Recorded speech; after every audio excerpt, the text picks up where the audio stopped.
Think about this. If you're trying to teach your kids about credit scores, that would be difficult.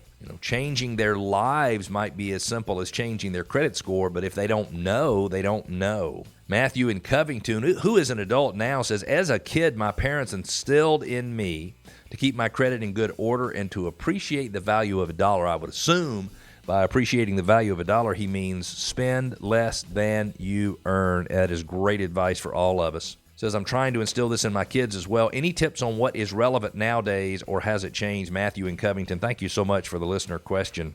We talk about credit scores all the time on the show, as you know, and your score is important because it measures your financial health as seen by companies that extend credit. Lenders use this number to determine whether or not to extend credit to you. Scores range from 300 to 850. A score of 670 is or above is considered good. The higher the score means you'll usually get better terms and lower interest rates on loans and credit cards, which could certainly save you thousands. Here are 8 tips to help raise your credit score. Number 1, review your credit reports. Get a free copy annually of your credit report at annualcreditreport.com. This will let you know your credit score before you apply for a loan. You can also verify that all of the information on the report is accurate. If there are any errors, you can dispute it. Cool thing is, if you dispute it, if the creditor can't prove that you owe them the money or that the derogatory information is accurate, they have to remove it. Or at least that's the way it used to be. I assume it's still that way.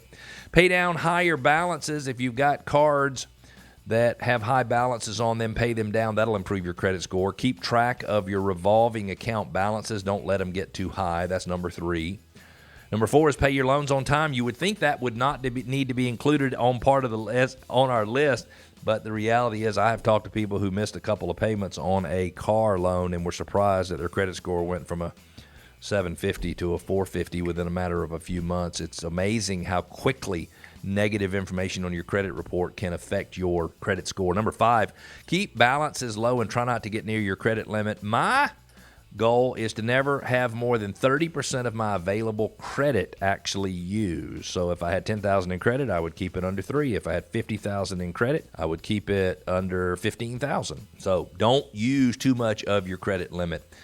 Apply for credit only if you need it is number 6. Number 7 is keep old accounts open. My oldest account goes back to 1987, and that does bode well for my credit score.